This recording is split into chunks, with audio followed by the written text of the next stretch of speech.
Halo, perkenalkan nama saya Tirsa Devayanti Aronggear. Di sini saya akan mempresentasikan mengenai kelainan pada darah. Tujuan dari praktikum kali ini untuk memahami terjadinya kelainan pada darah, faktor penyebab, dan cara penanggulangannya. Alat dan bahan yang digunakan yaitu video pembelajaran terkait darah, tinjauan pustaka, editing, media PowerPoint.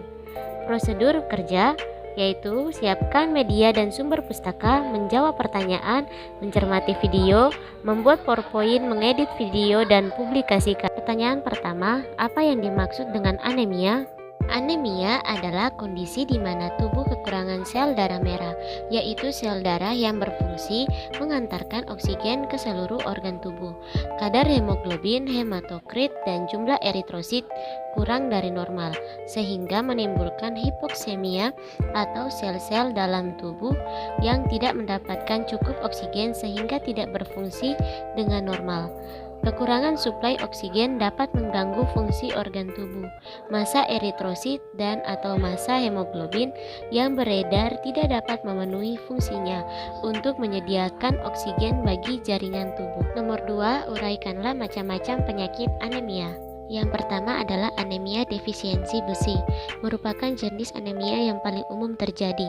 Kondisi ini terjadi akibat tubuh kekurangan zat besi, yaitu komponen penting dalam pembentukan sel darah merah. Selanjutnya anemia defisiensi vitamin B12 dan folat. Tubuh membutuhkan vitamin B12 dan folat untuk membuat sel darah merah baru. Kekurangan salah satu atau kedua vitamin tersebut bisa menyebabkan anemia defisiensi vitamin B12 dan folat.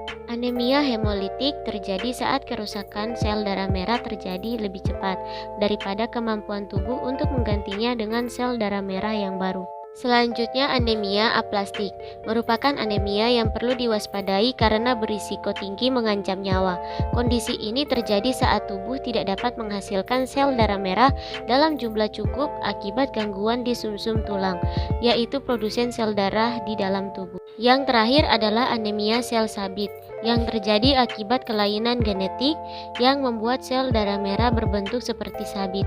Sel-sel ini mati terlalu cepat sehingga tubuh tidak pernah memiliki sel darah merah yang cukup. Nomor 3, analisislah faktor penyebab dari masing-masing jenis anemia. Anemia defisiensi besi disebabkan oleh pola makan rendah zat besi, kehamilan, perdarahan kronis seperti akibat luka di saluran cerna atau menstruasi, gangguan penyerapan zat besi, efek samping obat-obatan, hingga penyakit tertentu seperti kanker, radang usus, dan miom. Kondisi umumnya ditangani dengan konsumsi suplemen zat besi dan menjalani pola makan tinggi zat besi. Selain itu, penyebab anemia defisiensi besi juga perlu diatasi. Selanjutnya anemia defisiensi vitamin B12 dan folat. Jenis anemia ini dapat terjadi akibat pola makan rendah kandungan kedua vitamin tersebut. Selain itu, anemia kekurangan vitamin juga bisa terjadi karena tubuh sulit atau gagal menyerap folat ataupun vitamin B12. Kondisi ini juga disebut anemia pernisiosa.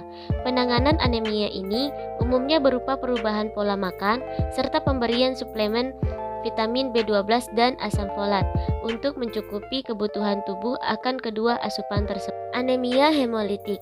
Penyebab anemia hemolitik cukup beragam, mulai dari penyakit keturunan seperti talasemia dan G6PD, penyakit autoimun, infeksi, efek samping obat, hingga gangguan pada katup jantung.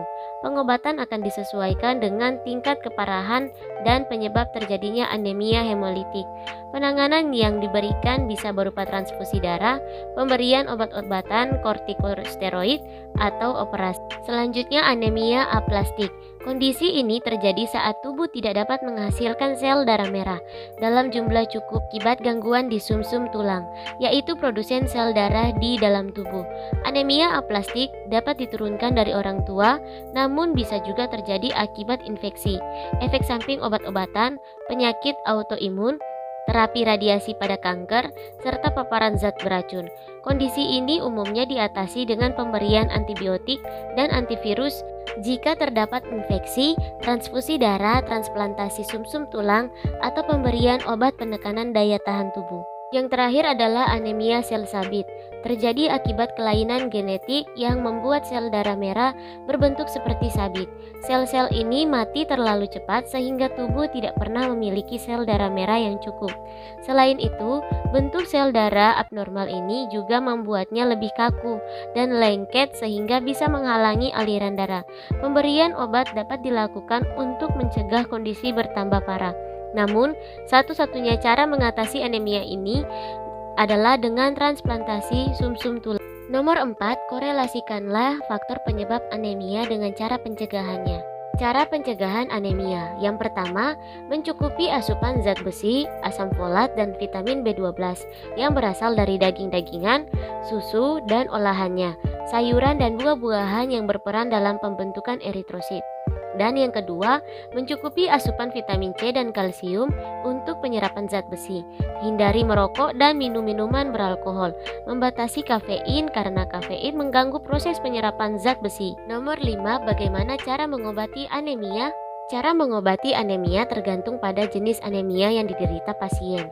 Secara umum, mengobati anemia dapat dilakukan dengan meminum suplemen yang mengandung zat besi, memperbanyak konsumsi asupan asam folat, vitamin B12, vitamin C, dan kalsium, transfusi darah, serta transplantasi sumsum tulang. Apa yang dimaksud dengan leukemia?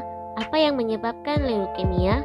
Leukemia adalah kanker yang menyerang sel darah putih. Sel darah putih merupakan sel darah yang dihasilkan oleh sumsum tulang belakang dan berfungsi untuk melindungi tubuh dari infeksi. Penyebab terjadinya leukemia yaitu pada kondisi normal, sel darah putih akan berkembang ketika dibutuhkan oleh tubuh untuk mencegah atau memberantas infeksi.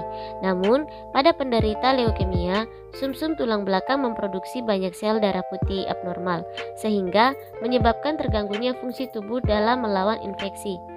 Terlebih lagi, selain menumpuk di sumsum tulang belakang dan membawa sel-sel darah yang merah berkurang, sedang sel darah putih berlebih. Nomor 7, apakah penyakit ini dapat disembuhkan?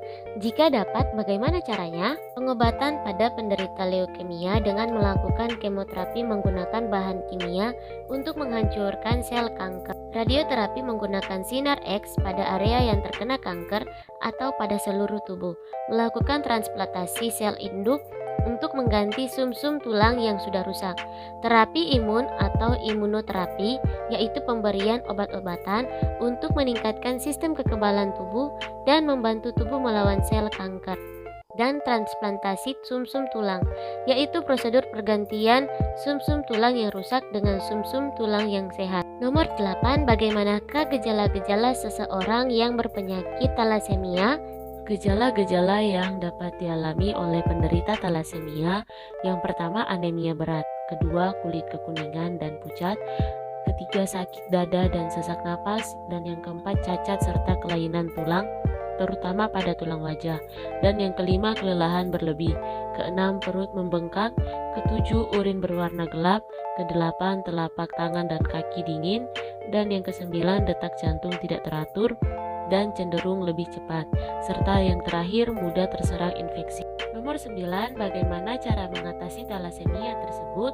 Cara mengatasi talasemia yang pertama adalah menerapkan pola hidup sehat, kemudian terapi kelasi, selanjutnya transplantasi sumsum tulang, operasi pengangkatan limpa, dan transfusi darah berulang. Sekian dari presentasi kali ini, saya ucapkan terima kasih.